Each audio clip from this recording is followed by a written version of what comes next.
The coronavirus has changed routines and canceled plans around the world. But for one Catholic couple, it has sped up their special day. Correspondent Mark Irons joins us now with that story. Mark?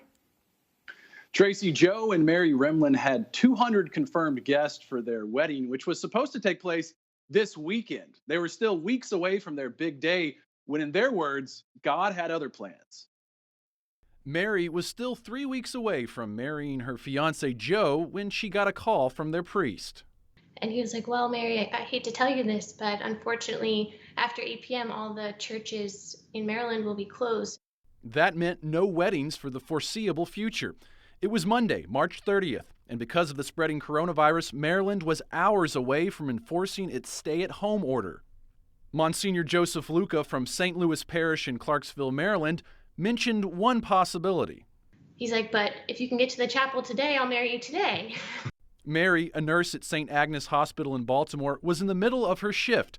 Her supervisor gave her permission to leave. She called Joe, a therapist who was right in the middle of a counseling session. I stopped the session halfway through and said, I got to get out of here. Sorry, I got an emergency.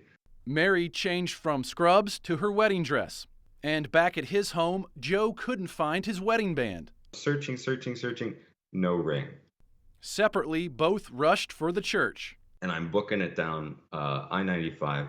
I'm taking the key ring off my keys, and sure enough, I can stretch that to fit. So, okay, we got a ring. What didn't fit? His suit from high school. He called Mary's brother. I say, hey, Jim, do you have a suit?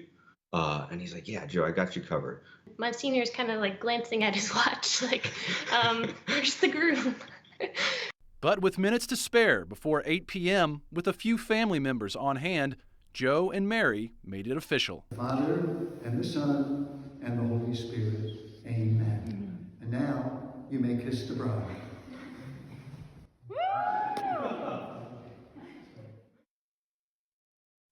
Mary and Joe say their wedding day reminded them of that gospel story when Jesus called his disciples. They left what they were doing, dropped their fishing nets behind, and followed him.